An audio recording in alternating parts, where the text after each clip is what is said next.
Let's discuss how to handle negative reviews with grace.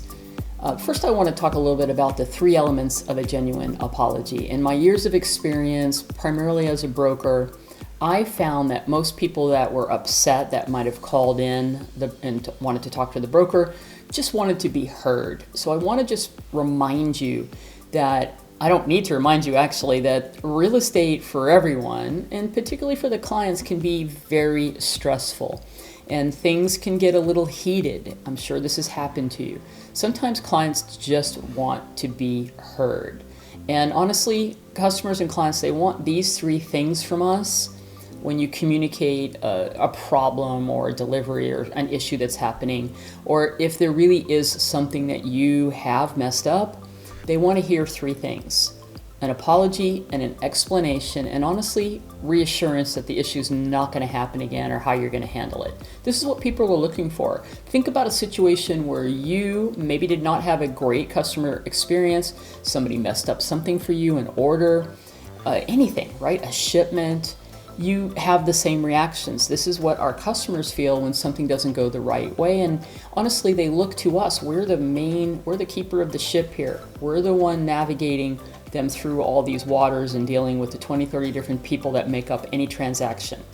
So respond to negativity with grace. Don't overreact, get defensive, or react right away to it. Don't get into a battle with them. Be professional and helpful. Your response should display a willingness to try to fix the problem. Honestly, when you have the ability to take constructive feedback and not take it personal and turn somebody's bad experience, okay, or at least express a little sympathy or empathy to the person's point of view, it can really go away. The best advice, don't ignore it, okay? Now, so that's just for straight up apology. If somebody really feels something has gone wrong for them, you need to deal with it, and you need to take responsibility for it. I want to share the Disney HEARD technique for customer service recovery, right? That's the buzzword for it, HEARD. Now, Disney is really known for their amazing customer service. You know, that is a huge thing that is ingrained into all of their leadership training. They are cast members, and it's all about the experience of the visitor to Disney, right? So they recognize service failure may not always be their fault, but it is our problem. That's a quote there from the Walt Disney Institute. In other words, you've got to deal with it. So let's walk through the acronym HEARD. And the first one is H, hear. More specifically, listen. We've talked about this before in Module 1, how important it is to be a great listener and not just a talker. Give the customer the opportunity to tell their complete, uninterrupted story. Period. End of story right there. People just want to be heard. E is empathize. Create an emotional connection, a trust that's crucial to demonstrating, your authentic willingness and ability to help them. So empathize is saying things like, I understand how you feel, and not just trying to brush it off. If I were in your shoes, your reactions are completely normal. You need to validate their feelings. Okay, let people feel what they feel. The A is for the apologize, the power of a sincere apology. Let me try that again. A is for apologize. The power of a sincere apology should never be underestimated. You must take ownership and remember the manner in which you apologize matters greatly. Apologies can't be scripted. Sometimes this is all the customer is looking for. I 1,000% agree with that. I can't tell you how many times I've been on a phone call over the years where somebody just vented. I heard them. I empathized. I apologized. And I also said, we're going to use this as an example, and this is the action I'm taking so it doesn't happen again. And people, I could feel their energy over the phone shift from anger to deep breath to thank you. I feel much better. Thanks for listening to me. That's all I needed. I'm telling you, that is what it is. And when you don't deal with it, this is the problem. When you don't deal with it or ignore it, this is where it just gets bigger and bigger, and it turns into way more than it could have been if you had just handled it. The R is for resolve. Resolve the issue quickly. Don't be afraid to ask the client, what can I do to make this right? All right. There's always multiple solutions, by the way, and it doesn't have to immediately go to cutting your commission. There are many ways to solve problems, but you need to listen to them. And then the D is for diagnose. Remove any personal guilt.